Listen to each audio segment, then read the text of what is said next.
이번에는 구속영장을 청구한 공수처로 한 번 더 가보겠습니다. 여도현 기자가 취재하고 있습니다. 자, 여도현 기자, 영장 심사 시작이 됐을 텐데 공수처에서는 검사들이 몇 명 정도 영장 심사에 참여하고 있습니까? 네, 부장검사를 포함해서 6명의 검사가 이 영장실질심사 참석을 위해서 공수처에서 출발했습니다. 지금은 법정 안에 들어가 있는데요. 앞서서 대통령 조서도 부장검사가 직접 했습니다. 오늘 구속의 필요성 역시 부장검사가 직접 들어가서 소명하겠다 이런 건데요. 사실상 공수처 입장에선 가용할 수 있는 모든 인력을 동원하고 있는 셈입니다. 자, 공수처는 영장에 어떤 내용을 담아서 구속의 필요성을 강조하고 있습니까?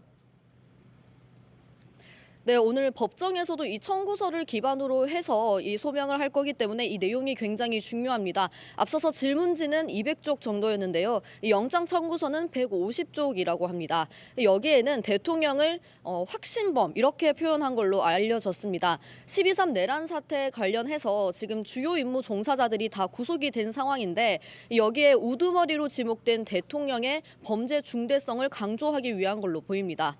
그리고 12.3 내란 사태 다음에 이뤄진 대국민 담화를 보면 반성하거나 뉘우치는 태도가 아니라 오히려 2시간짜리 계엄이 어딨냐 이런 태도를 보이고 있는데요. 이런 건 역시 지적하고 있습니다. 그리고 2차 계엄 정황 우려도 계속해서 나오고 있는데 이런 재범의 우려성 역시 담긴 걸로 보입니다.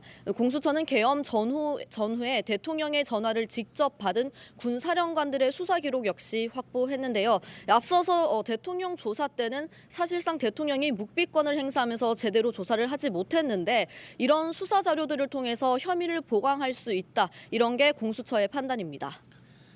일단 공수처가 윤 대통령을 체포한 후에 조사를 할 때 윤 대통령이 사실상 이제 묵비권을 행사하고 이름도 말하지 않았다 이런 상황이 전해졌는데 만약에 구속영장이 발부된다면 공수처는 어떤 식으로 조사 수사를 진행해 나갈 생각입니까? 네, 맞습니다. 이 체포 후에 조사를 하긴 했지만 제대로 응하지 않았고요. 이후에 서울구치소로 수감된 다음에 다시 조사를 위해서 불렀지만 이 역시 응하지 않았습니다. 이때는 공수처가 강제 구인을 하지 않았는데 이번에 만약에 구속영장이 발부되고 구속이 된 다음에도 수사에 응하지 않는다면 이때는 강제 구인까지 검토할 걸로 보입니다. 이게 영장이 발부되면 체포 기간까지 포함해서 그 20일까지 수사를 할 수 있는데 검찰과 공수처가 각각 10일씩 나눠서 수사를 하기로 합의를 했습니다. 때문에 공수처 입장에선 최대한 빠르게 대통령의 혐의를 다져놔야 되는 겁니다. 더군다나 지금 대통령 측에서는 이 구속영장이 발부될 경우에 적부심까지 하겠다고 이미 예고를 한 상황이라서 이 공수처는 이 역시 대비하고 있습니다. 결국 종합을 하면 오늘 영장 심사 결과가 이 대통령에 대한 수사에 큰 분수령이 될 수 있다 이렇게 생각을 해야 되겠군요. 네, 그렇습니다. 그동안 대통령 측은 공수처의 수사가 불법 수사다라고 주장했고요. 조금 전에 영장실질심사에 참석하면서도 이 수사의 부당성을 대통령이 직접 소명하겠다 이런 취지의 입장을 냈는데요. 지금 서부지법에 영장 청구한 것 자체를 계속해서 판사 쇼핑이라고 지적하고 있는 겁니다. 이 2개의 법원, 4명의 판사들에게 앞선 체포영장은 적법하다는 판단을 받기도 했습니다.